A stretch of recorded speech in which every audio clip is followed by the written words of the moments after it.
folks, it's Steven here with Remax Elite. Wanted to wish you a happy Halloween. We're excited about the holiday where you can get the kiddos out, dressed up, and having a great old time on this important American holiday. With me now, I've got Mr. Timothy Van Pelt.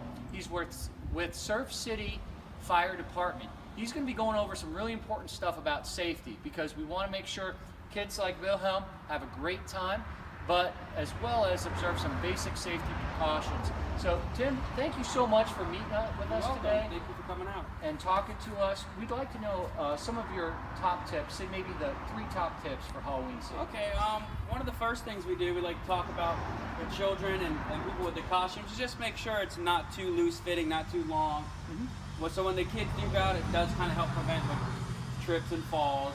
Also, at the same time, if a child's walking up on the porch and their costume may be a little too long, and they may not notice, some people still use, live candles inside pumpkins and stuff like that. Oh, you don't want the chance that if the clothes might catch on fire or something like that.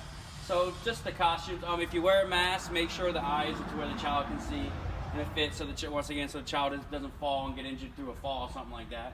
Okay. Another thing with trick or treating, especially being nighttime, is lighting.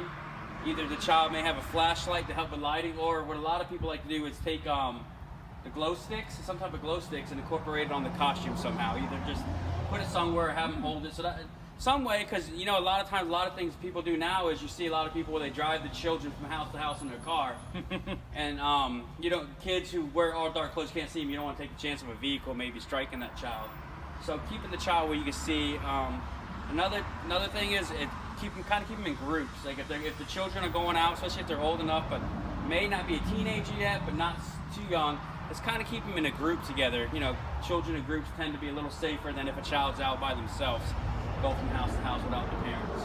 Okay, wonderful. Those are some fantastic tips. Wilhelm, do you think you could give Mr. Van Pelt a high five? All right. Once again, thanks so much for joining us, Mr. Van Pelt. Thank you for your words of wisdom about how to have a safe and fun Halloween. And as always, Wilhelm and I'd like to say thank you, and we'll see you later.